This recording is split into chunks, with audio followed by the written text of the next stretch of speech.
Va chez toi, c'est pas une injure. Si Abidjan ne reçut pas pour toi, rentre au village. Au lieu de scroller la vidéo ou de commencer à me juger, prends le temps au moins d'écouter ce que j'ai à dire. Salut la famille, c'est toujours votre frère Coste Coste. N'oubliez pas de t'abonner, de laisser un cœur et de partager la vidéo. Alors aujourd'hui, je tiens à parler de ce sujet parce que on a vu que plusieurs personnes, plusieurs tontons, plusieurs grands-pères, plusieurs papas ont été victimes de ce sujet à Abidjan ici. Plusieurs sont condamnés à Abidjan ici et ne peuvent plus rentrer chez eux à cause de ça. Plusieurs sont venus à Abidjan pour se chercher. Ils sont restés ici à cause de ça. Ils ne peuvent plus rentrer chez eux désormais à cause de ça.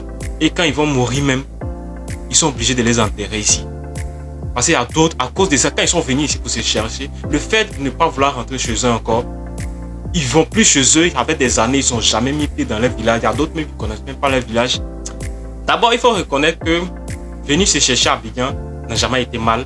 Voilà, c'est toute personne est aventurée dans la vie. Et actuellement, où je m'adresse à vous à travers cette vidéo, en 2025, là, je vous dis qu'il y a des personnes qui sont encore victimes de ça.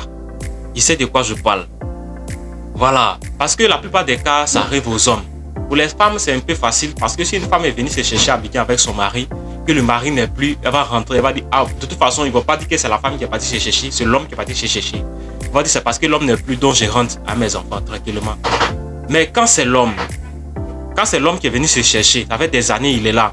Dans les débuts, ça peut commencer à aller pour lui. Il va mieux se retrouver, tout et tout. Et à un moment donné, ses activités, ça ne va plus.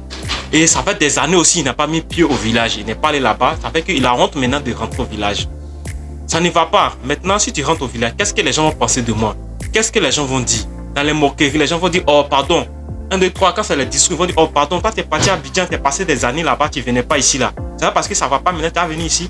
À tout ce temps, tu es parti passer là-bas, tu n'as même pas réalisé, tu n'as même pas construit une ferme.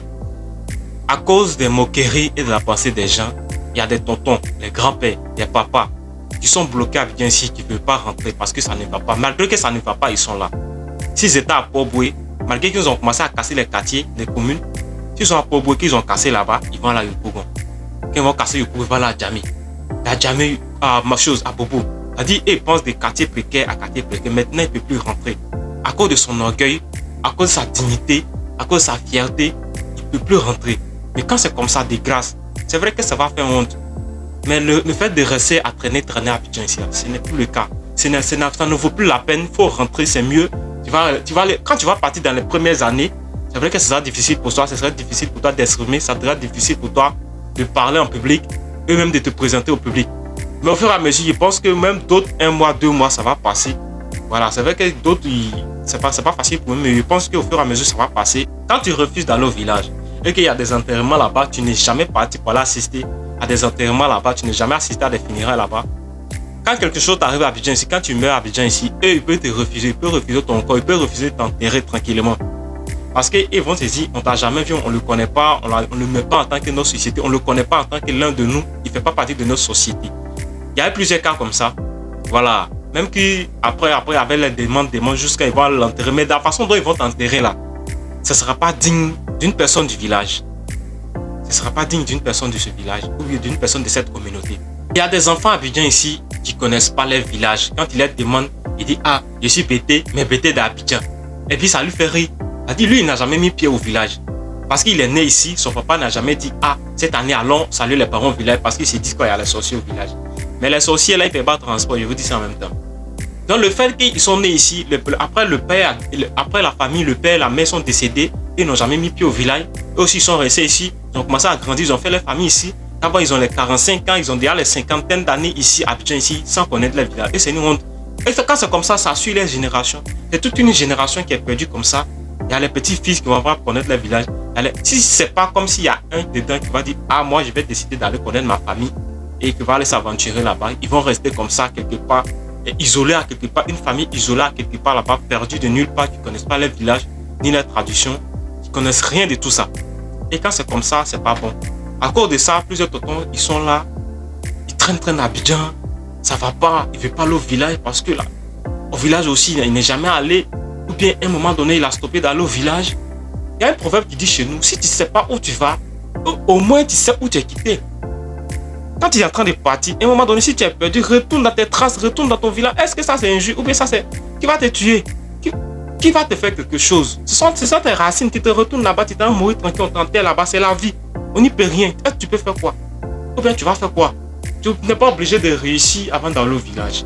Quand c'est comme ça, en fait, nous, c'est ce qu'on nous met dans la tête. Tant que je n'ai pas acheté de voiture, je ne vais pas au village. Tant que je n'ai pas construit une maison, je ne vais pas au village. Et le temps passe. Comme j'ai fait la vidéo précédente, il a dit on ne peut pas contrôler le temps. On ne peut rien du temps. Le temps nous appartient. Tu ne peux pas mettre stop. Donc, il y a cette mentalité qui fatigue l'Africain. Il faut qu'on remédie à ça. Sinon, ça ne va pas nous arranger. Parce que d'abord, on parle de libération de l'Afrique. Tu ne peux pas dire je vais libérer mon continent et avoir honte de tes origines. Parce que moi, je ne sais pas si c'est la honte qui fait ça.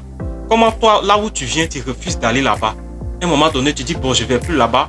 Parce que sous prétexte qu'il y a des sorciers, il y a des malfaiteurs. Mais Abidjan ici, là, il n'y a pas de sorciers ou des malfaiteurs ici. C'est ici même, ils sont beaucoup. Ici, il y a braqueurs, ici, il y a voleurs, ici, il y a tout. Et il y a des choses qu'on fait ici, on ne peut pas faire là-bas. Des sacrifices qu'on fait ici, on ne peut pas faire ça au village. Donc, il y a un peu de ça. Quand c'est comme ça, les tontons, partagez la vidéo pour que les grands-pères, les tontons, les papas voient ça. Voilà. Parce que quand c'est comme ça, ils se condamnent non seulement eux, et ils condamnent une génération aussi. Parce que les enfants vont grandir sans connaître leurs origines, sans connaître leur village. Voilà, et quand c'est comme ça dans l'avenir, quand ça ne va pas, l'enfant ne sait pas où partir, il va rester à bien traîner, c'est les joueurs de dames au quartier, et puis il ne sait pas où partir, il ne sait pas quoi faire. Pourtant, il y a une forêt qui appartient à son grand-père là-bas, au village où les étrangers sont en train de faire quelque chose dessus, où il y a d'autres personnes qui sont en train de faire des plantations là-bas. Au lieu de partir là-bas, tu as commencé à brûler un peu, tu as commencé à manger, ou bien tu as gagné un peu même pour vendre, pour payer ton savon et tes petits besoins, pour subvenir à tes petits besoins. Donc c'est un peu ça, famille. N'oubliez pas de vous abonner, de partager la vidéo pour que beaucoup de personnes puissent voir, pour que ça puisse les sensibiliser, et de liker aussi. J'ai besoin d'abonner s'il vous plaît. Sur ce, bonne journée à vous. Ciao, ciao famille. De cos.